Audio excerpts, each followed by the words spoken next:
pessoal, começando mais um programa aqui, um Conexões PE.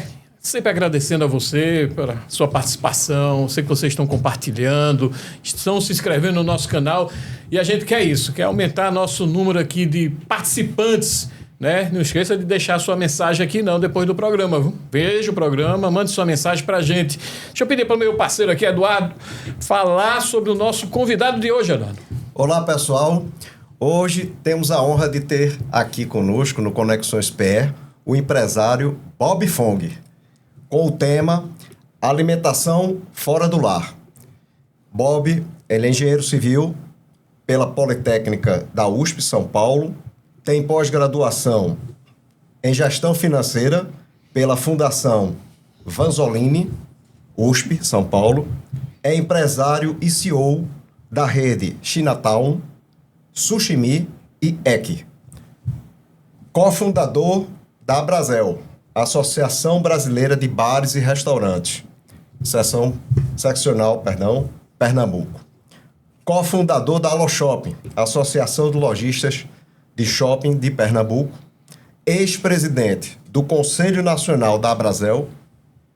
Ex-presidente das Associações de Lojistas dos Shoppings Recife, Guararapes, Rio Mar e Natal. É membro do Conselho Nacional da Abrazel e é membro do Conselho Consultivo da Abrazel Pernambuco. Bob Fong, muito obrigado pela sua participação, agradecendo bastante aqui esse seu convite, né, que foi aceito. E para a gente falar um pouco, né, sobre essa alimentação fora do lar, falar da sua trajetória empreendedora, de sua família e de muito êxito na nossa região. Muito obrigado. Eu que agradeço, é uma honra estar aqui participando do podcast, né, com tantos empresários aí e de renomados, e foi realmente um convite, né, muito honrado. Eu queria falar primeiro, antes de a gente entrar na questão da alimentação fora do lar, mas um pouquinho da história da família. Né? Como é que começou tudo? De que forma a família participou desse processo inicial? É uma história inusitada, na verdade, como empresa familiar, porque não foi nada programado, né? Meu pai era um engenheiro naval, né, que imigrou da China para o Brasil por conta da Revolução Cultural Chinesa. E ele teve que sair da China. Na verdade, ele já estava fora da China, já estava no Japão. Que ano isso, exatamente? A Revolução Cultural, o regime comunista entrou na China em 48. 3 anos após o término da Segunda Guerra. Mas aí teve uma guerra civil entre comunistas e republicanos, e os comunistas venceram. Chiang Kai-shek, na época, teve que ir para Formosa, Taiwan, né? E quem era, vamos dizer, não era comunista, provavelmente ficaria na China sobre tutela do Estado, né? Desapropriando todas as propriedades. Enfim, é aquela coisa do comunismo, né? Que é mais importante o social do que o privado, né? Mais radical, né? Naquela época. Eles tiveram um momento da história deles. Certo? Então, meu pai já estava fora da China, tinha negócios no Sudeste Asiático, Filipinas, Japão, e por ser engenheiro naval, e ele queria, com o irmão dele, imigrar para os Estados Unidos. Porque o objetivo, naquela época, o pessoal que podia, né, queria fazer a América. Né? E, infelizmente, o visto americano demorou, né, apesar deles, a China ter sido aliado dos americanos na Segunda Guerra, mas era muita gente pedindo visto. E eles moraram 3 anos no Japão, onde era a base empresarial deles. Depois, mais 3 anos em Hong Kong, achando que em Hong Kong, por ser, na época, possessão britânica, né, facilitaria o visto, mas também demorou mais 3 anos e eles aplicaram para o Brasil. O Brasil saiu na hora. O Brasil é um país que todo mundo é bem-vindo, né? E aí eles vieram para o Brasil como uma conexão, uma escala, para um dia ir para os Estados Unidos, né? Tanto é que meu tio tinha 6 filhos e filhas, e todos os 6 estudaram em escola americana, em São Paulo, na escola graduada em São Paulo, e assim que terminava a high school, iam fazer a universidade nos Estados Unidos. No último, né, a última filha deles, quando foi para os Estados Unidos fazer a universidade, eles migraram juntos. Né? Meu pai não. Meu pai, quando chegou em São Paulo, achou uma terra abençoada. né?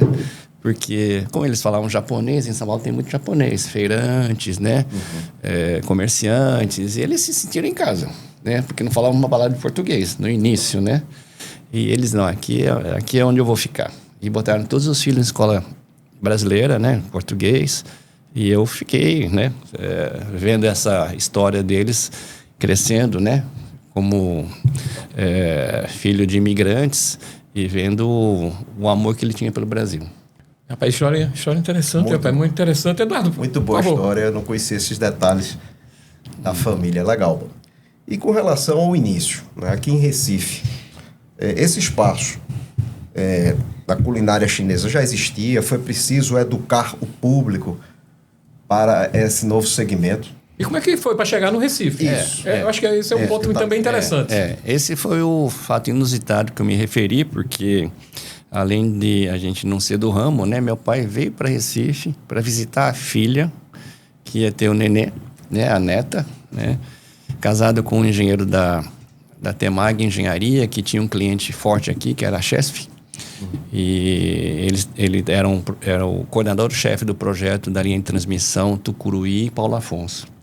E aí vieram aqui, passaram vários meses aqui e foram gostando de Recife, porque meu pai e minha mãe sempre moraram à beira-mar.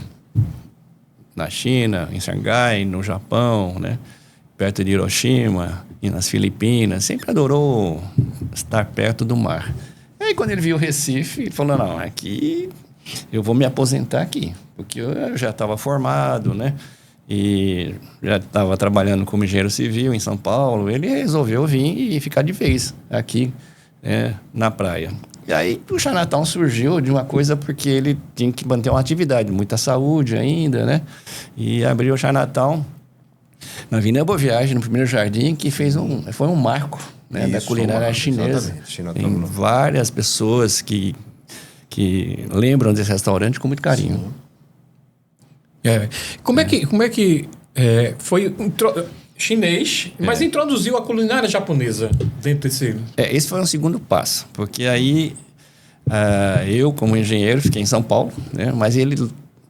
Porque a família chinesa, pelo menos na nossa família, é muito importante os filhos estarem juntos. E para o chinês, o filho mais velho vamos dizer assim, é o sucessor, né? Não só herdeiro, mas é o sucessor, né? E ele quer, lógico, com a idade, né? Ele quer alguém que venha, né? Para ajudá-lo, né? E ele abriu um segundo restaurante, comprou um segundo restaurante lá na Rua dos Navegantes, que também era um restaurante muito simples, macrobiótico, né? E diz, olha, esse segundo restaurante eu quero que você toque. E eu, como engenheiro, não vou tocar boteco, porque eu sou engenheiro civil formado, né? E custou para a gente chegar nesse nível, né? Já trabalhando, né? Minha área era de geotecnia, né? Então não tem nada a ver com essa parte do comércio, né? Mas eu vim, depois de uma dessas crises enormes que o Brasil está sempre sujeito, né? A gente trabalhava com empreiteiras de grande porte, né? Subempreiteira de Camargo Correia, Mendes Júnior, Roberto Odebrecht, e as obras eram feitas, os serviços eram feitos e não recebiam, né? E aí eu, olhando aquilo ali, trabalhava em planejamento, eu falei, tem alguma coisa errada aqui. Aí eu vim para Recife, de férias. Que idade, mais ou menos? Eu tinha, isso foi em 85, eu tinha 30 e poucos anos. Aí eu passei um mês num restaurante de férias, né? Aí meu pai falou, num domingo, né? Fica na porta, dando senha pro pessoal, porque antigamente tinha mais cliente que restaurante, né? Diferente de hoje em dia, né? E aí eu fiquei lá, assim, aprendendo as coisas com ele e tal, com a equipe dele. E eu falei, poxa, o negócio aqui é bom. A gente trabalhava com milhões lá na empresa de engenharia, aqui trabalhava com um dinheirinho, mas que pingava todo dia, né? Naquela época não tinha cartão de crédito, meios de pagamento eletrônico, tudo cheque, dinheiro, né? Vivo e cheque, né? Era uma beleza. Eu falei, não, nas próximas férias eu venho aqui e vou estudar esse assunto. E quando eu estudei o assunto, eu achei que realmente seria um grande futuro, né? Essa implantação de uma culinária chinesa de qualidade, né? no Nordeste, que ainda era incipiente. Tá, e assim, complementando o que o Beto falou, como é que iniciou a culinária japonesa aí dentro do grupo? Aí foi numa segunda etapa. Primeiro, a chinesa, os 2 restaurantes de rua que meu pai tinha, eram restaurantes, vamos dizer, considerados para Recife, restaurantes de nível bom, muito bom, né? Mesmo sendo uma culinária estranha ao hábito alimentar do pernambucano, certo? Porque o chinês prefere muito mais verdura do que proteína. Se você colocar o que é servido na China para o brasileiro, certo? Provavelmente você não vai vender. Então a gente teve que adaptar, né, os nossos pratos, né, para o brasileiro. Isso no Brasil todo, né? São Paulo, começando por São Paulo. E aí Equilibrar mais a proteína, né? Que é o que o público prefere, né? Mas com o tempo, eu morava em São Paulo, nasci no Japão, né? Então a gente frequentava restaurante japonês e a gente via que o restaurante chinês, apesar de ter você nasceu no Japão? eu nasci no Japão. Nasci no Japão. Vim com 6 anos para São Paulo, mas eu já apreciava muito a culinária japonesa. E foi aí que surgiu a ideia, depois do sucesso que a chinesa fez, na expansão da 4ª etapa do Shopping Recife, né? A gente abriu o primeiro sushi bar do Norte e Nordeste. Que legal. Mas também foi uma coisa assim, não planejada, porque eu fui numa viagem com as crianças, né? Fui lá em Nova York visitar o Empire State Building. E na entrada para o elevador, né, tinha uma área de comida, né? Porque americano não almoça, eles pegam o lanchinho, sobe para o escritório, né? Não precisa mesa, cadeira, não. E eu vi aquele monte de quentinhas não, aquele sushi de embalagem bonita, né? Falei, aquilo ali dá no Brasil. Aí foi aí que surgiu a ideia de abrir um sushi bar no Shopping Recife. Que legal. Muito bom. Qual foi a dificuldade, Bob, o desafio de empreender no Brasil? Essa questão de impostos, custo, burocracia, como é que isso... vocês trabalham nesse momento com relação a isso? Isso realmente o Brasil não é para amadores, é o que a gente costuma dizer, né? Nós empresários, né, Eduardo? Porque várias grandes empresas multinacionais saíram do Brasil, certo? Porque o Brasil é o Brasil, certo? Então, nós que viemos de países em que, por exemplo, na China, o preço do quilo de arroz é 30 anos o mesmo. 30 anos, Não digo agora, recentemente, pode ser que com o crescimento chinês, mas até antes desse boom chinês, meus primos na China que ficou, né, diz que não tem aumento de alimento, né? Também Eles ficaram horrorizados, então, quando... eu inclusive, trouxe esse primo para cá e os pais dele, né? A gente tentou trazer eles imigrarem, porque na China tem muita gente. O Brasil é esse mundo a ser descoberto ainda, né? Eu costumo dizer que a gente praticamente não teve o nosso faroeste americano, né? Porque o Brasil é um país a ser construído ainda. Tem a mesma idade dos Estados Unidos, mas não se fez muita coisa, né? Um país tão abençoado, né? Não tem deserto, não tem montanha, como tem na China. E, infelizmente, a gente está marcando passo, né? E isso, meus parentes vieram para cá, esse tio-avô, né? Ele ficava injuriado quando ele ia mandar uma carta para a China nos Correios. Todo mês mudava o preço da carta, do selo. E chinês antigo, principalmente, não sabe conviver com inflação, porque eles não têm. Certo? Então, esse é um dos grandes desafios, a gente se adaptar à realidade brasileira. E uma delas é essa coisa da inflação, que desde que eu me conheço, o Brasil tem inflação. Sim. Certo? Alguns momentos exorbitantes, em outros, né, a gente viveu controla isso. um pouco. A gente viveu isso. Viveu o plano Collor, o plano Bresser e por aí vai. Cruzado. O xerife. Meu amigo, o negócio não é fácil, não. Não é fácil, não. Eduardo, por favor. E com relação à escolha dos ingredientes, a qualidade, esse controle de qualidade para continuar com um padrão elevado, que é muito bom. Os seus produtos lá, nos seus restaurantes são excelentes, a qualidade é excelente. Então, isso é a base, De qualquer negócio, o produto que você... O seu principal produto, se é o alimento, né? Além do atendimento, se você se põe a fazer uma culinária moderna, de qualidade, você tem que ter um insumo de primeira. Mudou muito nesses anos? Completamente, porque como a gente chegou 40... Eu cheguei 40 anos atrás aqui, se você fosse procurar a selga no bom preço, não tinha. Certo? Então, o hábito alimentar não era comer verdura. Certo? Então, a gente teve que criar toda uma rede de pessoas da colônia, né, japonesa, chinesa, que plantasse pra gente. Certo? Queijo de soja, por exemplo. Não tem para vender. Falar nisso. Shoyu, né? Então, realmente, o pioneirismo tem isso. De a gente poder trazer coisas novas e o pessoal experimentar. Mas a manutenção dessa qualidade facilitou muito hoje. Porque hoje você consegue trazer com a logística melhorada, né? De fora, né? Muitos produtos, né? Partes dos produtos, inclusive, vêm de fora ainda. Inclusive importados. Queria falar do delivery. Eu achei um ponto interessante, porque começou na questão dos telefones, né? Vamos ligar e pedir... Mas hoje tem os aplicativos, né? Que deve ter transformado a questão do faturamento de vocês, a operação dos restaurantes. Eu queria que você falasse um pouco sobre isso. Eu não sou especialista em delivery, né? Porque nossas operações são todas em shopping. E operações de shopping não tem como priorizar o delivery. Porque a gente está no shopping atendendo um monte de pessoas que vão ao shopping, ou pelo menos iam, né? Numa quantidade que a gente não precisava pensar em entregar na casa dele. Com a pandemia, aí todas as minhas lojas fecharam. Imagina, né? Todas as minhas lojas em shopping fechadas. Né? A gente teve que... Antigamente tinha essa venda incipiente por telefone, certo? Mas era coisa de 5% do faturamento, 10%. Era coisa que a gente considerava como uma coisa periférica e secundária. Ou seja, a gente não investia em delivery. Nem no conhecimento, nem na forma de a gente atender melhor o cliente. Era uma coisa que vinha assim, orgânica, de uma forma orgânica.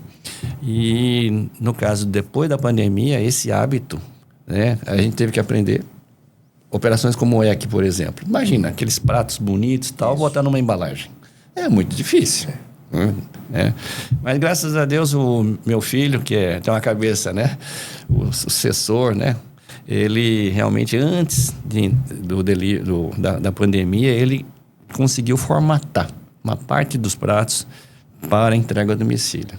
E foi o que a gente conseguiu durante 2020, 2021, 2 anos de pandemia, né?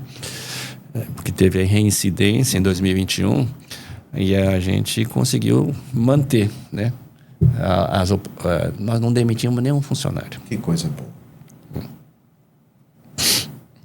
Pouquinho, mas seguramos, né?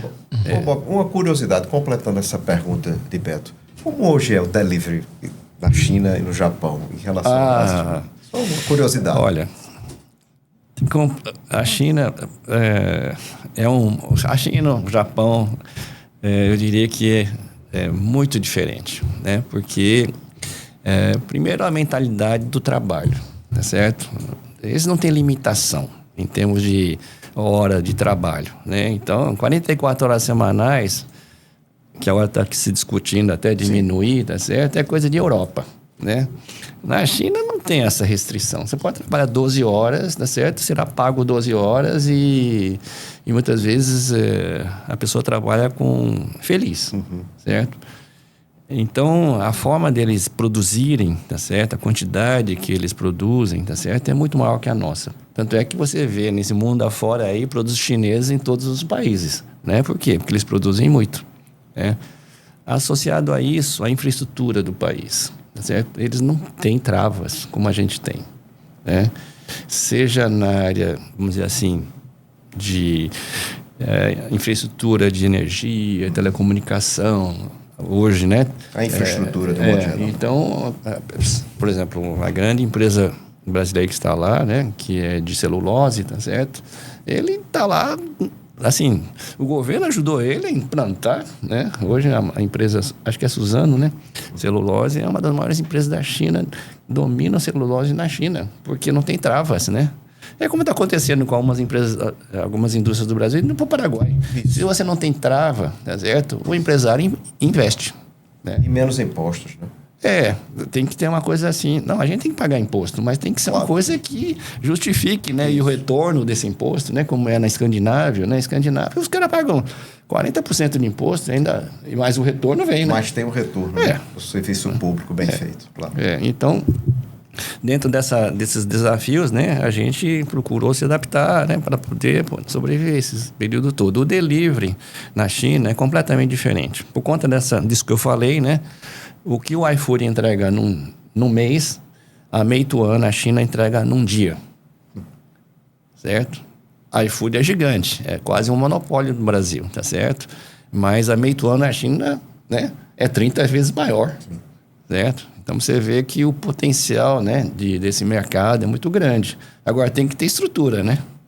Tem que ter infraestrutura. Então, se tiver trava, o motoqueiro não pode, tem que ser CLT, tem que ter isso, tem que ser aquilo. Bom, aí o negócio complica.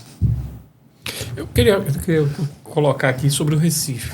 O Recife tem um mercado muito exigente. Agora, né? Agora?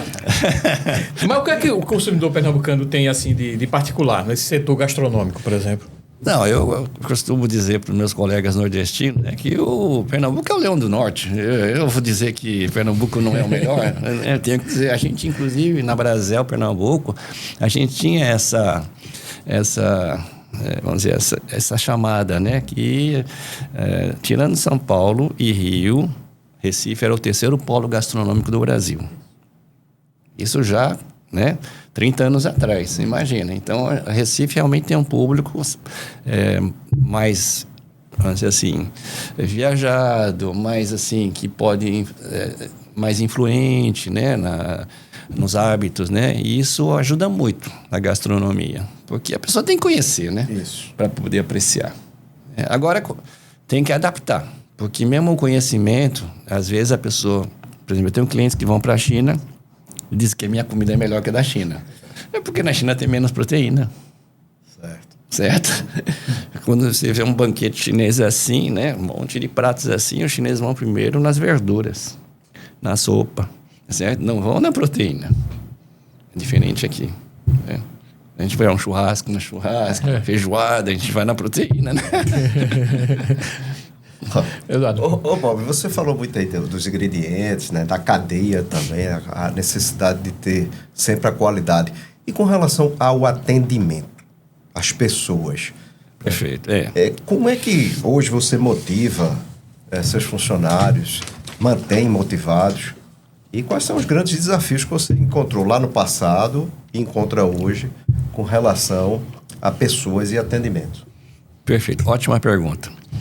Eu costumo dizer que, mesmo nesse nível hoje, né, de tecnologia, né, e todo mundo falando em AI, né, inteligência artificial, pelo menos a nossa história, tá certo?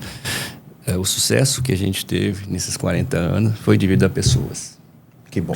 Então, fez o diferencial. Eu tenho equipes espetaculares, tá certo? Para eu poder ter a rede chegar a 400 funcionários, né? Até porque tem alguma coisa, né, que a gente consegue lidar, né?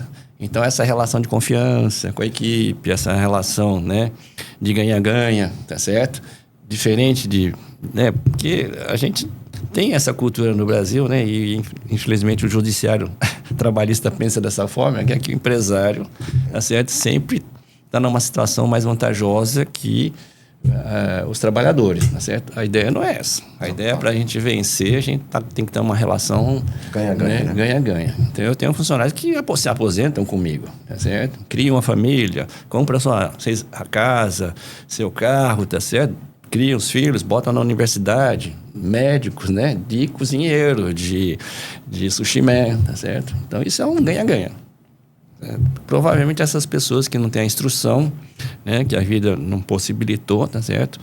Não teriam isso, talvez, numa grande indústria, numa construção civil, tá certo? Porque as chances são menores. Mas no ramo de alimentação fora da área é muito possível. Hoje no seu grupo são quantos funcionários? 400? Em Recife são 200. 200. Eu tenho lojas fora do Recife, que são as franquias, né? Então, são aonde? A gente tem, saindo de Pernambuco, quer dizer, tem Caruaru, Campina Grande, João Pessoa, Natal, Fortaleza. Uhum. Quantas unidades são? Ao todo, 20 unidades. Não. Legal. Bom, com relação, Bob, a esse momento que você falou, os momentos, né? Que você falou ainda há pouco sobre as crises que o Brasil atravessou, a questão da pandemia, ou até mesmo o setor. Às vezes acontece que está tudo bem e o setor tem um problema, né? Como foi enfrentar tudo isso no Brasil? Exatamente. Por a gente ser imigrante, Eduardo, a gente talvez... Isso foi um dificultador ou um facilitador? Os dois, né? A gente tem costumes lá fora, né? Que aqui é diferente, mas ao mesmo tempo a gente enfrenta, né? A China foi um dos países antigos com o maior tempo da sua história em guerra. Sim. O pessoal não sabe, mas morreram mais chineses na Segunda Guerra Mundial, né, do que judeus na Europa. Eu desconhecia essa informação. Então, são países muito sofridos, né? Como por exemplo, eu estive na Grécia agora, país muito sofrido, é guerra para tudo quanto é lado, a Polônia, a mesma coisa. Então, esses países que têm muita história triste, porque a guerra é pior, coisa que pode acontecer para um povo, né? Quando vem essas dificuldades que você se refere, tá certo? São dificuldades materiais. Diferente de você correr o risco de vida, né? A não ser a pandemia, né? Porque foi realmente uma coisa que a humanidade não tinha vivido, certo? Mas então a gente encara essas coisas de uma forma que a gente possa trabalhá-las, né? Porque para tudo isso tem solução. Algumas mais difíceis, outras mais demoradas, mas tem solução. O que não pode, né? A gente está como meu pai e minha mãe estiveram na China, né? Em Xangai, né? E bomba caindo, né? Em cima das crianças, né? Então, isso realmente, né? Isso é absurdo. Não tem condição. Então, é nesse sentido que a gente encara as dificuldades, né? Com menos, né, trauma do que a gente viveu. Aliás, eu queria fazer um registro. Tem muitos anos atrás, quando nós estávamos participando de uma reunião, e você lá calado, até que lhe deram a palavra, e você disse assim: nós orientais pegamos um problema deste tamanho e procuramos aos poucos deixar deste tamanho, ou seja, pequeno. Vocês aqui ocidentais pegam um problema deste tamanho, pequeno, e vão colocando uma série de situações, burocracias, e o problema fica deste tamanho. Achei muito legal, muito marcante aquela tua participação. E olha que faz tempo, foi no início dos anos 2000. Na verdade, isso é um princípio budista. Eu não sou budista, mas a gente... Eu aprecio o budismo. A gente... É uma das coisas que realmente a gente deve encarar nossos problemas e tentar diminuir. Diminuindo, o problema fica mais fácil de resolver. Então, quanto mais você revolve aquele problema, envolve outras pessoas, o problema cresce, fica mais difícil de resolver. Depois de tantos anos aí como empresário, quais foram os seus acertos, quais foram os seus erros que você pode destacar na sua trajetória como empresário?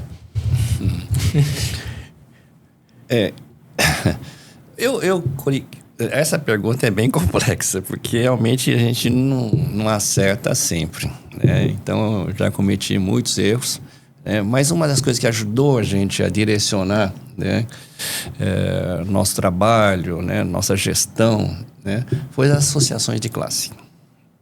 Eu não estou dizendo, né, associações antigas, né, que são muito ultrapassadas e não se desenvolvem conforme o mercado muda. Mas a Brasel, a Loshop, outras entidades que eu participei, que é uma coisa assim voluntária, é um voluntariado, tá certo? Em que você reúne empresários que têm mais ou menos a mesmos problemas, tá certo? E hoje em dia, por mais razão, né? Porque hoje não precisa esconder mais nada, porque está tudo né? Você perguntar para uma AI, ela responde, certo? Então, desde aquela época, 40 anos atrás, quando a gente fundou a Brasel, a gente troca muita figurinha com outros empresários, né? E isso dá uma visão de conjunto, de setor, tá certo? Que lhe dá muito mais respaldo para enfrentar os problemas. Vocês têm grande parceria, né? Eu acho que outras pessoas como Rose, Mário Jorge Cavalheiro estão bem atuantes. Um timaço. Timaço. É um timaço para trabalhar. Timaço para vocês estarem... Não, e se você observar, né? A gente, na associação de bares e restaurantes, nós somos, na maioria, pequenos, né? Ou que começamos pequenos, né? E isso tira de lado aquela coisa da vaidade, sabe? Porque quando você vai para uma indústria, vai para uma construção civil, tá certo? Vai para outros setores, eu não vou nem... As pessoas, tá certo? Normalmente já são de família tradicional, já são patrimônio muito grande, tá certo? Então é mais difícil você chegar, né? E sentar numa mesa igual por igual, tá certo? E conversar sobre os problemas. Certo? Então, isso fez com que a associação se fortalecesse, certo? A gente tirou de lado o individual e pensou no coletivo. E dentro desse contexto, Bob, me fala um pouco da concorrência. Você tem, claro, seus concorrentes diretos, mas também tem seus concorrentes indiretos. Como é essa tua avaliação com relação a todos esses anos vivendo a culinária oriental aqui? A gente teve, na época, vamos dizer assim, do auge da culinária chinesa, segundo os fornecedores nossos de insumos que toda culinária chinesa tem que usar, tipo shoyu, né, certo? 50 CNPJs, ou seja, 50 restaurantes chineses em Recife. 50? 50 chineses, né? Hoje nós temos mais de 50 japoneses, certo? Então... Hoje tem mais japonês? Hoje tem mais, porque a japonesa chegou, né? E eu diria que por ser uma culinária assim... hoje, né? Essa juventude que está aí entende que essa culinária é mais saudável, mais leve, né? A chinesa também é, na verdade. Mas ela foi muito mal trabalhada, mas é outra história, que aí a gente pode tratar num outro momento. Mas o fato é que essa concorrência que a gente fala na culinária oriental, isso é muito saudável, porque isso faz com que a gente corra atrás, né? Isso. Entendeu? Isso eu já aprendi na associação, tá certo? Meus colegas que têm restaurantes dentro de um shopping, tá certo? Não são meus concorrentes, assim, no sentido de ser inimigos. Na verdade, nós estamos no mesmo barco. Isso é muito bom. Eu queria, para a gente encerrar aqui, pedir para o Eduardo colocar ali água. Queria, para a gente encerrar aqui, Bob, que conselho você daria para aquele jovem empreendedor que está começando e quer começar a se aventurar nesse ramo aqui da alimentação fora do lar, por exemplo? E outros também, né? Porque hoje, antigamente, como a gente quando se formava, né? Ou quando entrava no colegial, né, na época, a gente ia ter 3 opções: humanas, exatas ou médicas, tá certo? Hoje o mundo se abre, né? Então, hoje você pode ser muito mais coisa do que antigamente, certo? Desculpe, nossos pais de antigamente, lá atrás, era medicina, engenharia... Ou humanas. Ou advocacia também, né? Fazia parte de humanas, né? Fazia parte de humanas. Então a gente era muito limitado. Hoje o mundo está maravilhoso, né? E muitas opções. E essa, Eduardo, é uma das bênçãos que a gente teve. Porque a gente viveu a vida inteira sem guerra. Isso. E a gente pôde acompanhar essa evolução, né?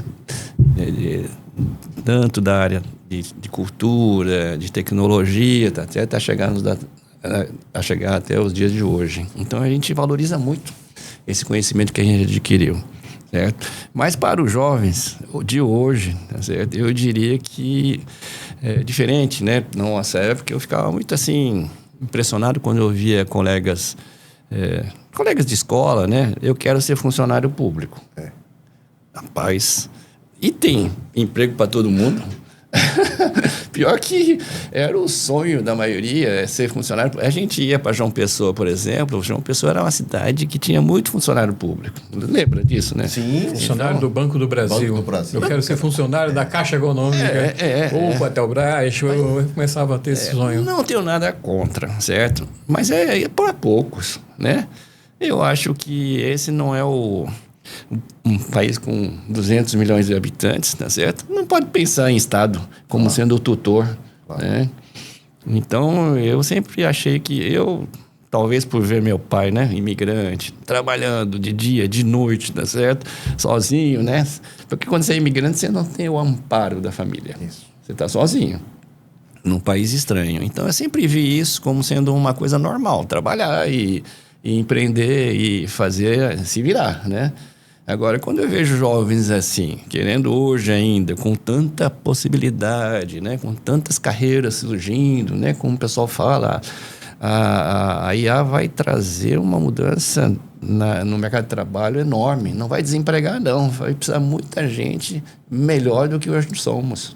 Então, a pessoa hoje pensar em fazer concurso, tá certo? Eu acho que as pessoas ainda não entenderam, né, a nossa condição privilegiada, né, de serem pessoas instruídas e com um mercado tão grande que é o Brasil. Perfeito. Isso é muito importante. Antes da gente passar aqui para despedidas, eu pedi para Eduardo, por favor, dá Vamos lá. nossos parceiros aqui, Eduardo. Olá, pessoal. Muito obrigado pelo apoio. Alpha Ways XP Investimentos, a Delta Café, a Oclo Óticas, a Contar Contabilidade e Assessoria Tributária, a Cultura Inglesa, a Parladelli e a Taverna Suíça, desde 1968, lá na nossa querida cidade de Gravatá. Bob Fong, que bela história. Muito obrigado, viu, pela sua participação e que grande desafio sua família teve, seu pai teve. Parabéns. Muito bom. Empreender não é fácil no Brasil, já sendo daqui e vim de fora, com todas essas dificuldades, não é? De o imigrante estar aqui, entender a cultura, a burocracia e as dificuldades que o Brasil sempre apresentou para empreender. Parabéns. Muito bom. Eu que agradeço a participação, né? Poder compartilhar essa minha visão, né, desse país maravilhoso que a gente tem, né? E cada vez, Eduardo, que eu vou para o exterior e volto ao Brasil, eu gosto mais do Brasil. Que coisa boa. Meu pai, dia 7 de setembro, com loja em shopping, dia 7 de setembro, hasteava a bandeira do Brasil, dentro do shopping. Legal. Então a gente tem que ter esse... Valores, né? Tem que ter valorizar o que nós temos aqui. Pode ter um monte de coisas assim, que a gente só vê coisas... a imprensa, principalmente, né, veicula muita coisa ruim. Mas nós temos... É o que dá notícia às vezes. Mas nós temos expoentes no Brasil, né? Você pega um Amir Klink, um Ayrton Senna, tá certo? E muitos outros, tá certo? A gente realmente é um povo maravilhoso. A Merkel é um grande exemplo. Alguém que fez uma travessia da África, cruzar o Atlântico sozinho. Guga, sozinho eu jogo barco, tênis, eu fui ver o Guga. Diferenciada. O Guga, quando ganhou na França, ele saiu do qualify, se eu não me engano. Saiu, no primeiro ano dele, a primeira conquista foi. E na segunda conquista ele já estava usando verde e amarelo. Com a camisa, o padrão dele já era verde e amarelo. Essas pessoas que nós temos que valorizar, né? Brasileiros. Exatamente. Muito obrigado pela sua presença aqui com a gente, aqui no nosso Conexões. Eduardo, estamos aí pronto. Qual é para a semana? Isso, nosso próximo convidado, Ari Nunes, a falar aqui de odontologia. Odontologia no desporto. No desporto. Ou, como ele gosta de chamar, né? A odontologia do esporte. Esporte com E. Com E e no início é no final, né? Para não confundir. Isso. Deixa eu agradecer novamente aqui a Bob Fong, agradecer a Eduardo, agradecer a você que está aqui contribuindo aqui com sua participação, reforçando o pedido. se inscreva no nosso canal, compartilhe, salve aqui esse programa, mande para um amigo, veja que história linda você acompanhou aqui com a gente, vale a pena isso, porque a gente está mostrando aqui o que Pernambuco faz, o que nossos empresários e as pessoas que vêm de fora e adotam a nossa terra aqui como deles. É muito importante isso. Muito obrigado. Fica aí com o nosso Conexões PE.